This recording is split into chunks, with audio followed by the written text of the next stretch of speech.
नरेंद्र मोदी जी को आखिरकार इतनी आवभगत यहां पर क्यों दिखानी पड़ रही, जबकि वो प्रधानमंत्री बन चुके हैं, शपथ ले चुके हैं तीसरी बार अपने आप को। ये देखिए, ये तस्वीर देखिए, थपकी पर थपकी, थपकी पर थपकी। जरा ये तस्वीर दिखाइए फिर एक दो तीन बार। तो ये तस्वीरें आप देखिए कि किस तरीके से चंद्रबाबू नायडू को यहां पर फूलों का गुलदस्ता भेंट करके और यहां पर थपकी लगाई जा रही है।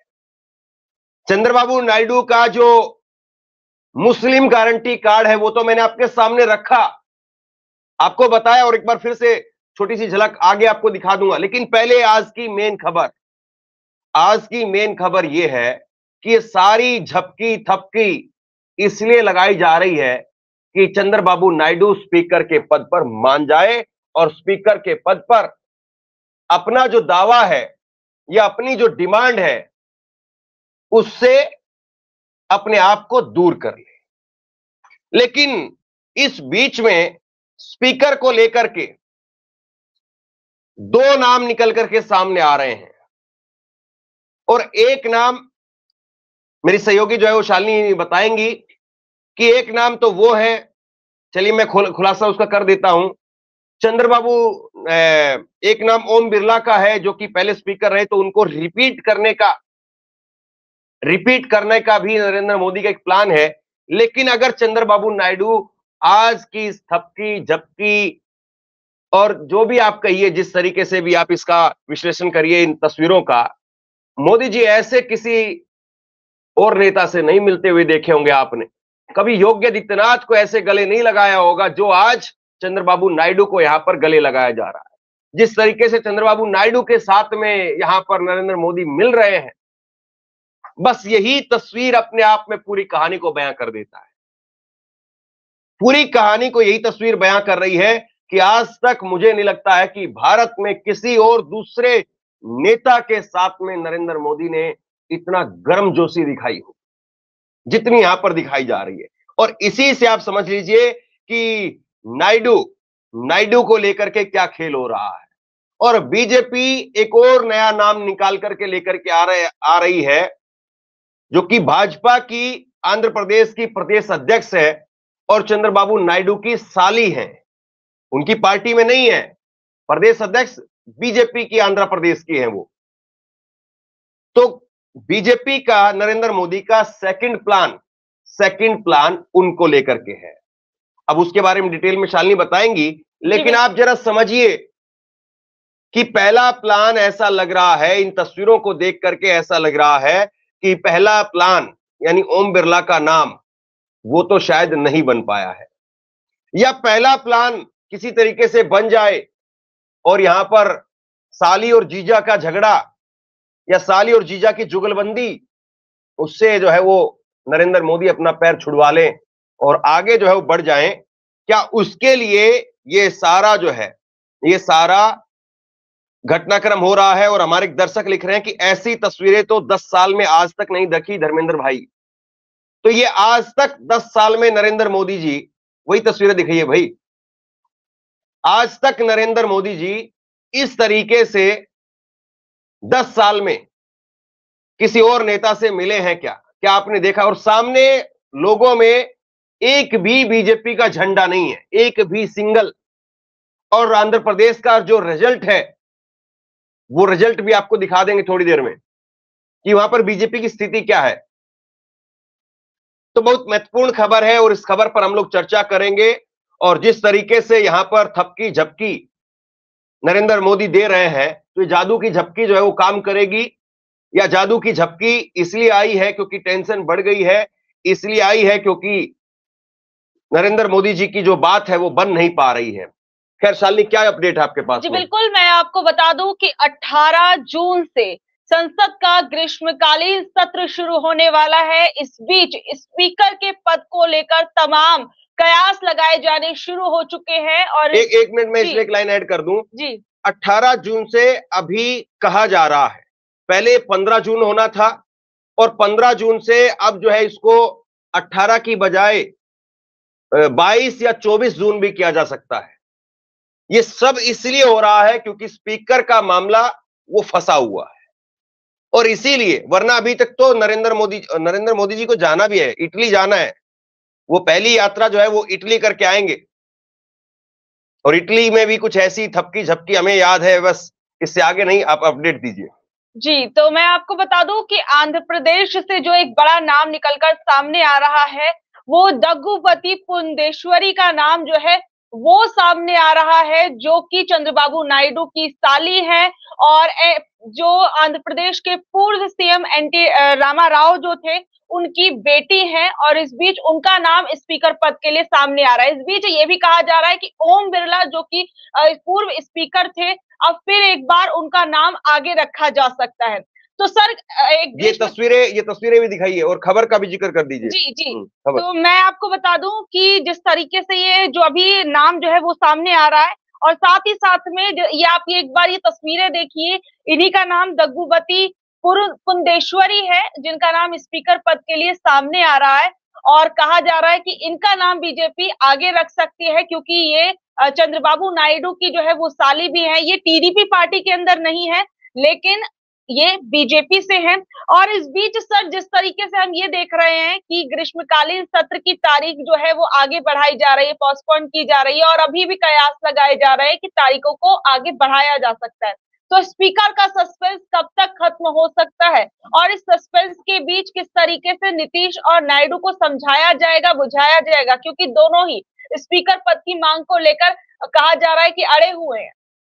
देखिए, सबसे पहले तो हम स्पीकर की बात पर आएंगे। अभी जो नाम बीजेपी निकाल करके लेकर के आई है, ये आपकी स्क्रीन के ऊपर जो तस्वीर दिख रही है, ये तस्वीर आप देखिए आपकी स्क्रीन पर, ये है दुग्गबती पुंडेश्वरी, आंध्र प्रदेश के पूर्व सीएम एनटी रामाराव की बेटी हैं, और टीडीपी की नींव एनटी रामाराव ने ही रखी थी। और दुग्गबती पुंडेश्वरी की बहन भुवनेश्वरी चंद्रबाबू की पत्नी है, तो चंद्रबाबू नायडू की साली साहिबा है, और साली साहिबा इस वक्त में भाजपा के अंदर है। तो कैसे ये बीजेपी समीकरण यहां पर साधने की कोशिश कर रही है, जरा इस बात को पहले समझ लीजिए कि बीजेपी ने यहां पर जो है एक ऐसा नाम निकाला है कि रहे हमारी तरफ, लेकिन साली का कनेक्शन देकर के चंद्रबाबू नायडू को खुश कर दिया जाए। और जाहिर सी बात है, जिस राज्य में जो पार्टी मजबूत नहीं होती है, ताकतवर नहीं होती है, उस राज्य में वो पार्टी सहयोगी की भूमिका के अंदर रहती है। क्योंकि टीडीपी जो जीती है उसके 135 विधायक आए हैं जीत करके, और भाजपा के सिर्फ 8 आए हैं। यहां पर टीडीपी के 135 हैं और भाजपा के सिर्फ 8 विधायक जीत करके आए हैं। तो उसी से आप समझ लीजिए कि भाजपा की यहां पर क्या कंडीशन है। और जब नरेंद्र मोदी वहां पर हैं, तो नरेंद्र मोदी के लिए भी एक भी बीजेपी का झंडा नहीं दिखाई दे रहा है। तो ये तस्वीरें अपने आप में बहुत कुछ कहती हैं।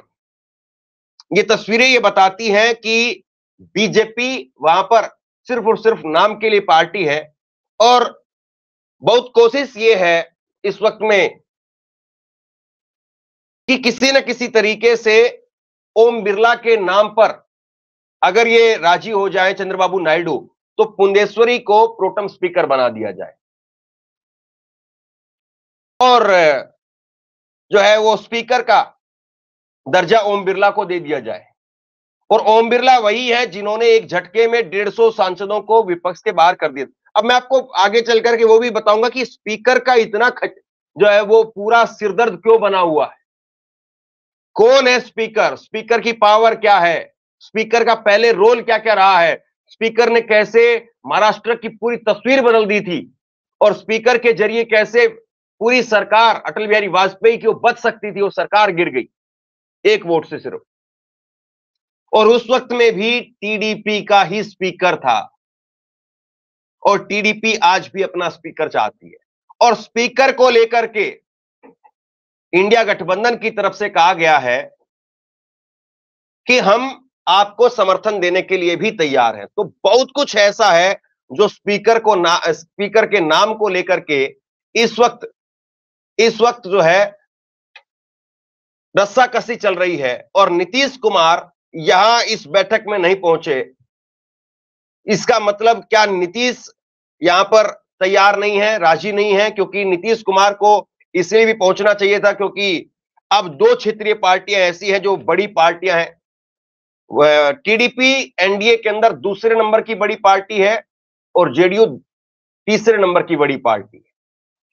तो इतना बड़ा प्रोग्राम हुआ जिसमें नरेंद्र मोदी पहुंचे, जेपी नड्डा, अमित शाह, कल एक गुलदस्ते वाली फोटो भी वायरल हुई, वो सारी चीजें। लेकिन स्पीकर पर जरा हम आते हैं, स्पीकर की बात को जरा हम समझते हैं कि स्पीकर में किस तरीके से जो है वो पूरा खेल हो रहा है और पुंदेश्वरी के नाम पर क्या बीजेपी चंद्रबाबू नायडू को मना पाने में कामयाब होगी, ये सबसे बड़ा सवाल है। बिल्कुल। इस वक्त इस बीच में आपको ये भी बता देती हूँ कि जो पुंदेश्वरी है उनका किस तरीके से वो टीडीपी के अंदर थी और टीडीपी के बाद वो किस तरीके से कांग्रेस फिर बीजेपी तक का उन्होंने सफर तय किया है और उसके बाद इस नाम पर कैसे टीडीपी को बीजेपी अपने साथ लेकर आ पाएगी, ये भी सबसे बड़ा सवाल इस वक्त बना हुआ है। तो मैं आपको बता दूं कि पहले पुंदेश्वरी जो थी वो टीडीपी पार्टी के अंदर ही थी, लेकिन चंद्रबाबू नायडू के समय उन्हें पार्टी के अंदर साइडलाइन होने का डर सताने लगा था कि कहीं उन्हें पार्टी से साइड ना कर दिया जाए। इस वजह से उन्होंने 2004 के अंदर कांग्रेस पार्टी का हाथ थाम लिया था और फिर पुंदेश्वरी 2009 में केंद्र की मनमोहन सरकार के अंदर मानव संसाधन विकास राज्य मंत्री भी रह चुकी हैं। एक बड़ा पदभार उन्होंने मनमोहन सरकार के अंदर भी संभाला है और फिर 2012 में उन्हें यूपीए सरकार में वाणिज्यिक और उद्योग मंत्रालय में राज्य मंत्री का पद भी दिया गया था। तो इस कारण कहा जा सकता है कि पहले भी कई बड़े पदों पर पुंदेश्वरी जो है वो रह चुकी हैं। तो अब एक स्पीकर जो होता है, स्पीकर से बहुत सारी उम्मीदें होती हैं। उसे कहा जाता है कि उसे जितने भी कानून जो भी चीजें हैं उसे हर चीज का ज्ञान हो, ताकि अगर संसद के अंदर कोई फैसला लिया जा रहा है तो उस पर वो एक अच्छा और सही डिसीजन ले सके। तो इस बीच में स्पीकर का पद का नाम जो पुंदेश्वरी का सामने आ रहा है उस पर टीडीपी की कितनी सहमति होती है, ये सबसे बड़ा सवाल है। तो सर कैसे क्या कहेंगे, जिस तरीके से मनमोहन सरकार के अंदर इनका एक बड़ा रोल रहा है, फिर उसके बाद जो यूपीए की सरकार है उसके अंदर वाणिज्यिक और उद्योग मंत्रालय भी इन्होंने संभाला है, तो अब बीजेपी स्पीकर पद अगर इनको देती है तो टीडीपी इस पे कितनी सहमति जताएगी और साथ ही में वो नीतीश की पार्टी को कैसे मनाएगी? देखिए, स्पीकर के पद को पहले आप समझ लीजिए जी कि स्पीकर का पद जो है वो क्यों इंपॉर्टेंट है, पहले इसको जरा समझ लीजिए। स्पीकर का जो पद है वो अंग्रेजों के जमाने से परंपरा रही है, तब से ही चलता हुआ आ रहा है। तब जो है स्पीकर के पद को प्रेसिडेंट कहा जाता था, फिर उसके बाद में स्पीकर के पद को नाम दिया गया, स्पीकर का पद लोकसभा का अध्यक्ष, ये नाम दिया गया। अभी जब बाकी के, अभी देखिए केवल नरेंद्र मोदी ने शपथ ली है, बाकी मंत्रियों ने शपथ ली है और अभी शपथ जो है वो बाकी के आम सांसदों को भी लेनी है, तो उनको शपथ दिलवाने का काम करेंगे प्रोटम स्पीकर। स्पीकर अलग होता है, प्रोटम स्पीकर अलग होता है। तो प्रोटम स्पीकर जो है उनको शपथ दिलवाएंगे और प्रोटम स्पीकर आमतौर पर जो वरिष्ठ नेता होता है उसको बनाया जाता है। वरिष्ठ नेता को प्रोटम स्पीकर बनाया जाता है। याद करिए, अब से कुछ समय पहले जब सरकार बनी थी तेलंगाना के अंदर कांग्रेस की, तो उस वक्त में असदुद्दीन ओवैसी के भाई अकबर ओवैसी को स्पीकर, प्रोटम स्पीकर बनाया गया। तो बीजेपी ने देखिए सवाल खड़े किए कि देखिए ये कांग्रेस और ये ओवैसी जो है वो आपस में भाई भाई हैं और कांग्रेस की बी टीम ओवैसी है, ये सारी चीजें कही गई। लेकिन वो बातें इसलिए जो है वो सही नहीं है तथ्यात्मक तौर पर, क्योंकि अकबरुद्दीन ओवैसी वहां पर सीनियरिटी के हिसाब से सबसे वरिष्ठ थे विधानसभा के अंदर। इसी तर्ज पर लोकसभा के अंदर भी जो सबसे सीनियर या कानून का जानकार हो उसको प्रोटम स्पीकर बनाया जाएगा, जो सबसे ज्यादा बार जीत करके आया हो। इससे पहले सुमित्रा महाजन को बनाया गया था तो 8 बार जीत करके आई थी वो। ओम बिरला की इस बार चांस है कि वो फिर से जीत करके आए हैं। मोदी जी के जिस तरीके से उन्होंने पिछली बार काम किया तो खासा जो है वो उनके करीबी रहे, एक तरह से 150 सांसदों को बाहर कर दिया। तो प्रोटम स्पीकर पहले बनाया जाएगा, जिसको भी बनाया जाएगा पहले प्रोटम स्पीकर बनाया जाएगा। लेकिन प्रोटम स्पीकर का रोल वो बहुत बड़ा नहीं है। प्रोटम स्पीकर का रोल वो इतना है कि वो स्पीकर को शपथ दिलवाएंगे और उसके बाद में फिर स्पीकर बाकी और लोगों को शपथ दिलवाने का काम करेंगे। तो वहां तक उनका रोल रहता, फिर उसके बाद में रोल खत्म। अब स्पीकर का जो पद है वो महत्वपूर्ण इसलिए हो जाता है, बहुत महत्वपूर्ण स्पीकर का पद।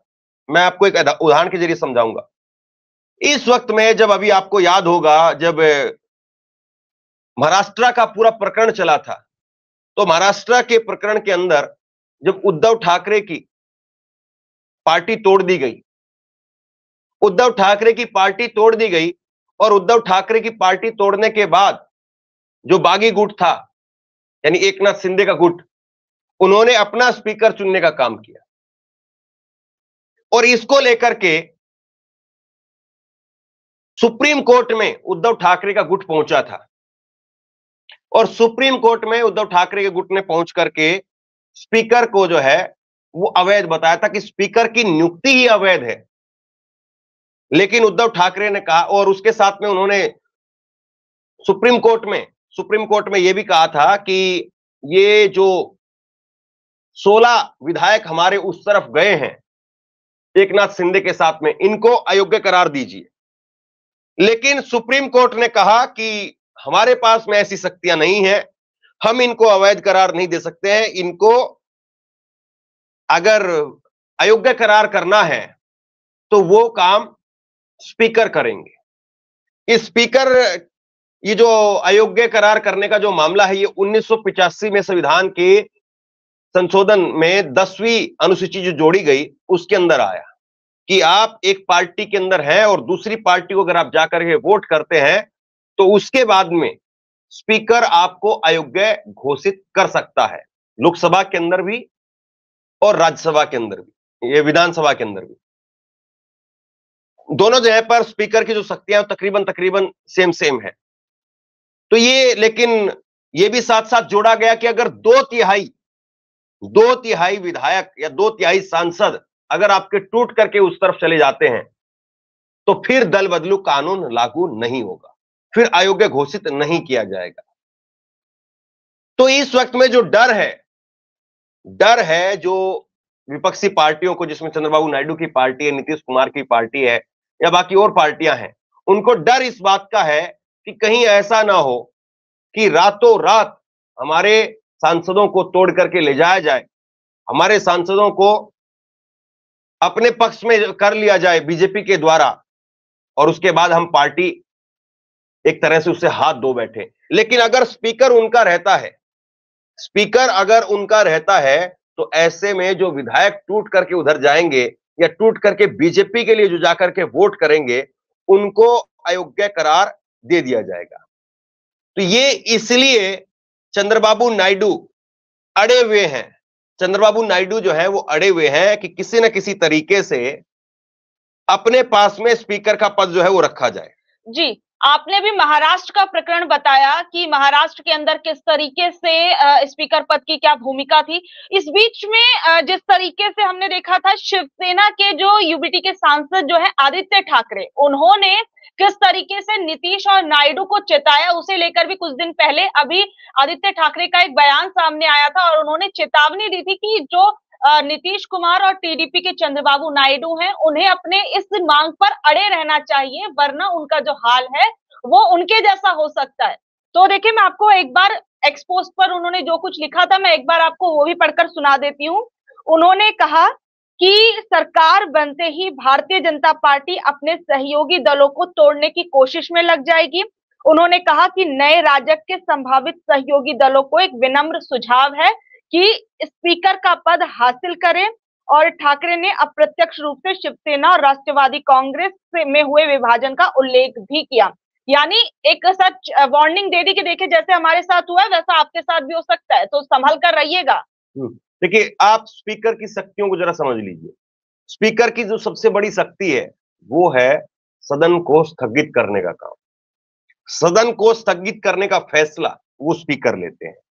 सदन को स्थगित करने का फैसला स्पीकर लेते हैं। इसका अर्थ, इसका मायना जो है वो आप ऐसे समझिए कि जैसे ही विपक्ष किसी मुद्दे को लेकर के आक्रामक होता है, जैसे ही विपक्ष नरेंद्र मोदी को मणिपुर पर, जेपीसी को लेकर के या किसी और अन्य मुद्दे को लेकर के घेरता है, तो ओम बिरला जी अगर वहां पर बैठे हैं, चलिए ओम बिरला छोड़ दीजिए, एक्स कोई मान लीजिए कि कोई सुनील कुमार अगर मान लीजिए वहां पर बैठे हैं और वो सुनील कुमार बीजेपी के चहेते हैं, तो वो सदन को वहां पर स्थगित कर देंगे और विपक्ष का जो पूरा माहौल बना है या विपक्ष ने जिस तरीके से तैयारियां की हैं वो फिर धरी रह जाती है।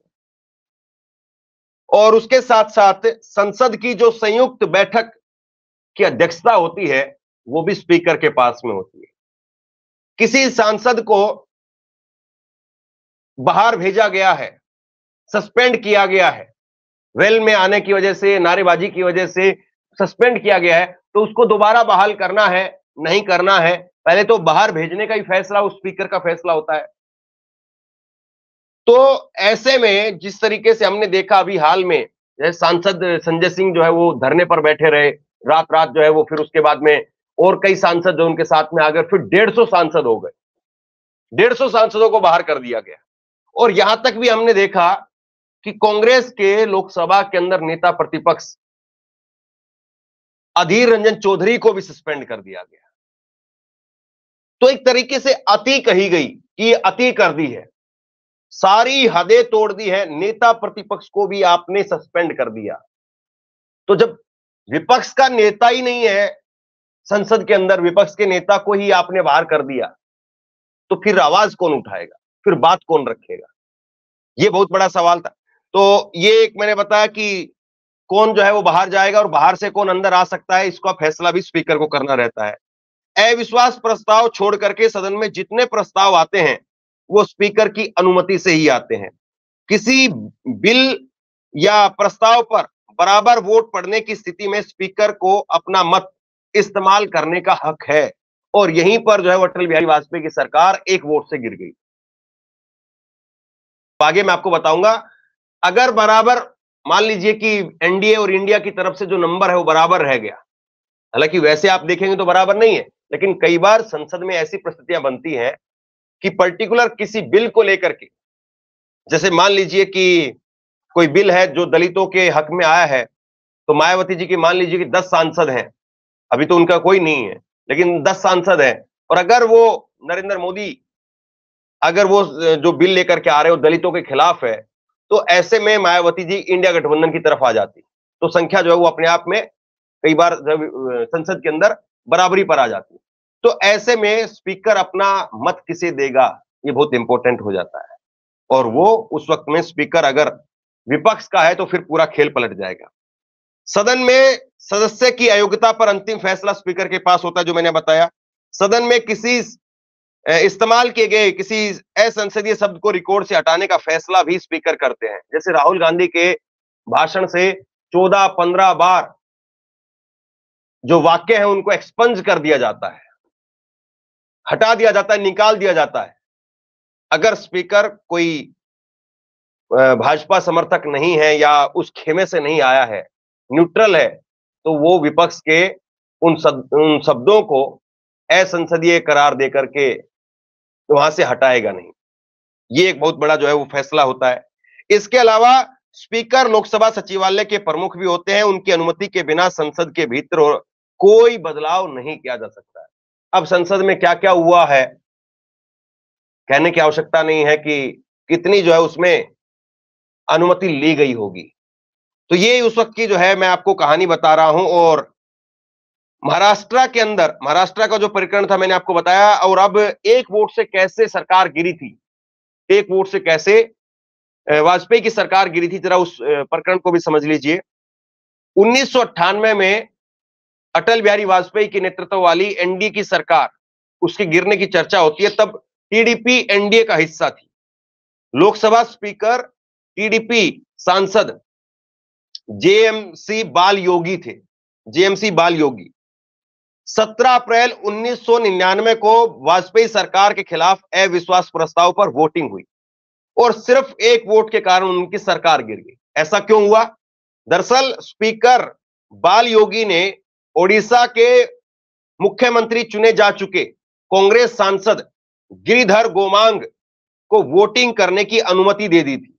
गिरिधर गोमांग कांग्रेस के सांसद थे। फरवरी 1999 में वो उड़ीसा के मुख्यमंत्री बन गए थे। इसके बावजूद उन्होंने लोकसभा से इस्तीफा नहीं दिया था, उनके वोट ने ही वाजपेयी सरकार गिराई थी।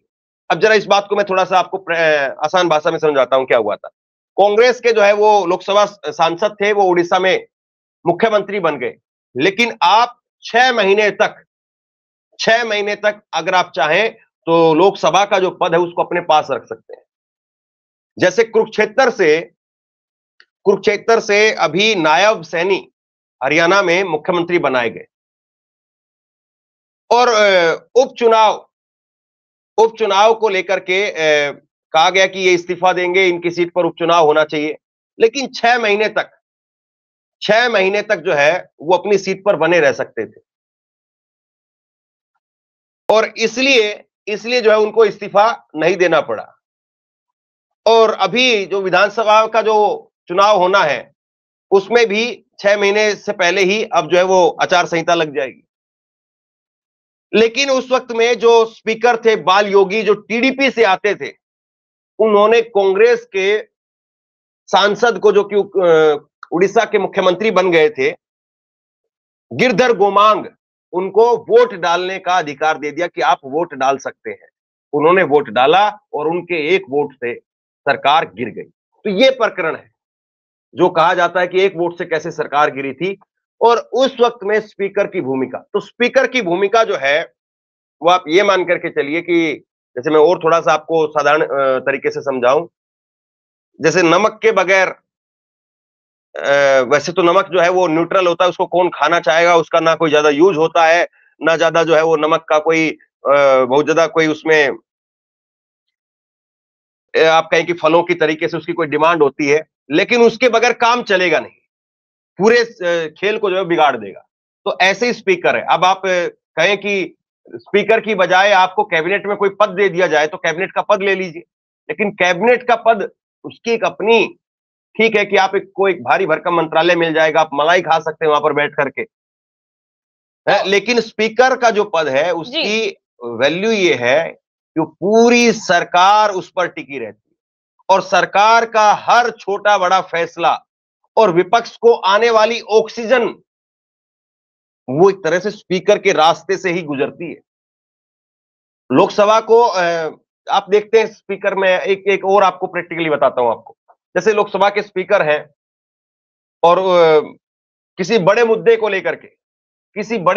लेकर के चर्चा हो रही है, तो उस बड़े मुद्दे पर अक्सर जो है वो 2-4 मिनट 5 मिनट और जो है विपक्ष के नेताओं को टाइम दे दिया जाता है।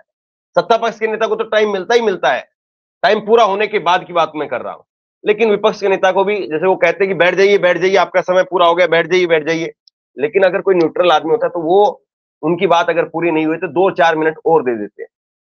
एक चीज वो, दूसरी ये कि जब कई ऐसे बिल होते हैं जो ध्वनि मत से पास करवाने की बात होती है और ध्वनि मत के साथ साथ वोटिंग से पास करवाने की भी बात होती है, तो ऐसे में फैसला जो है वो स्पीकर के ऊपर आ जाता है कि स्पीकर उसको ध्वनि मत की बजाय वोटिंग से करवाना चाहते हैं तो वोटिंग से वो करवा सकते हैं, ये वोटिंग से होगा। तो कई सारी चीजें ऐसी है जो स्पीकर के ऊपर निर्भर है। स्पीकर के बिना ढोल बजेगा नहीं। इसको कुछ इस तरीके से समझिए आप।